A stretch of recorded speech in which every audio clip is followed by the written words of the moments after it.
প্রতিবন্ধীদের জীবনমান উন্নয়নে একসাথে কাজ করার প্রত্যয় ব্যক্ত করেছেন ব্যারিস্টার জাইমা রহমান।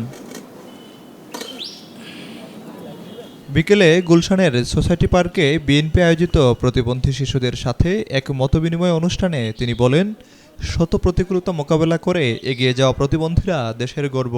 অনেক কিছু শিখতে পারলাম, জানতে পারলাম। আপনাদেরকে যদি নেওয়া হয় সবকিছু মানে দেশ গড়ে তোলার প্ল্যানে, আপনারাই তো বুঝবেন আপনার মানুষদের, প্রতিবন্ধীদের, আপনার ভাই বোন প্রতিবন্ধীদের কিভাবে ইউনিভার্সাল ডিজাইনটা করতে। আপনি যে বললেন শুধু প্রতিবন্ধীদের জন্য সহজ সুবিধা করে না, সবার জন্য, অ্যাক্সেসের জন্য, সাধারণ প্র্যামের জন্য, যদি কোনো আরো বয়স্ক কেউ থাকে, অনেক কিছু দিক দিয়ে। এ সময় তিনি 25 জন শারীরিক, মানসিক ও বুদ্ধি প্রতিবন্ধী মানুষের বিভিন্ন সমস্যা ও তাদের মনের কথা শোনেন। দেখলাম যে রাস্তায় যে আমরা উঠবো, যে পেভমেন্টে যে উঠবো, ক্রসিং এর সময় ওইটাও কিন্তু বেশ উঁচু। তো সবসময় সবার জন্য সেটা সম্ভব না করা, এবং মানে বাস চলনে, রেলগাড়ি হোক, ওইটাও তো ওরভাবে মানে অ্যাডাপ্টেড না আমার কাছে, সেটা মনে হয়েছে যতটুকু আমি দেখেছি।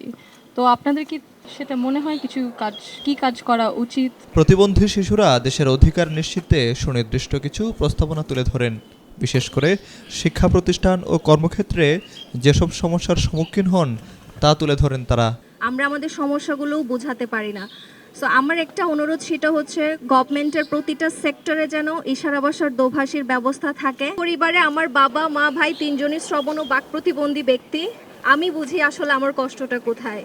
ওই ফ্যামিলির কথা যেই ফ্যামিলিতে দোভাষী নেই। বিএনপি ক্ষমতায় গেলে সুবিধাবঞ্চিত এসব মানুষের জন্য নানা পরিকল্পনা তুলে ধরেন ব্যারিস্টার জাইমা রহমান।